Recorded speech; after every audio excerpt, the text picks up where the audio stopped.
Canwan Coals had a facility in Newcastle where they received coal supplies and blended coal from different sources in order to improve the overall quality of the coal.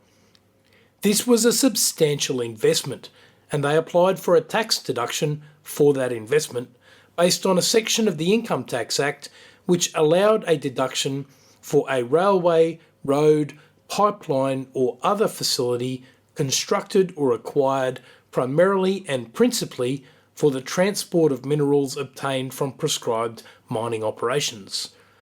The Tax Commissioner disallowed the deduction and Canwan Coals sued. The New South Wales Supreme Court had to decide whether a coal blending facility fell within the terms railway, road, pipeline or other facility. It's the or other facility bit that created the issue.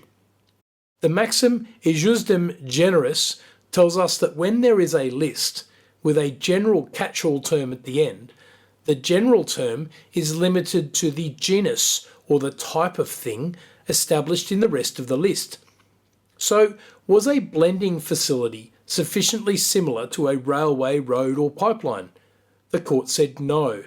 Justice Shepherd said the use of the words railway, road and pipeline before the words or other facility does indicate that the legislature contemplated a particular kind of installation.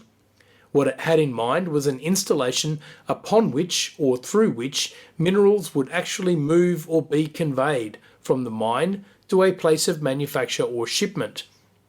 Obviously, the word facility would include a conveyor system, an aerial ropeway, a chute and an elevator, but in my opinion, it does not include an installation, however important and indispensable, which is a separate and distinct storage area. As a result, the deduction was not allowed. The interesting thing we learned from this particular case is that the court did not simply look at the list and try to identify some common thread. Rather, the court looked at the list and specifically thought about the intentions of the Parliament in drafting the statute in those terms. The court was essentially asking what boundaries did the Parliament intend to put around the use of the words or other facility. In the end, the court was heavily influenced by the fact that the facility had to be primarily and principally for the transport of minerals.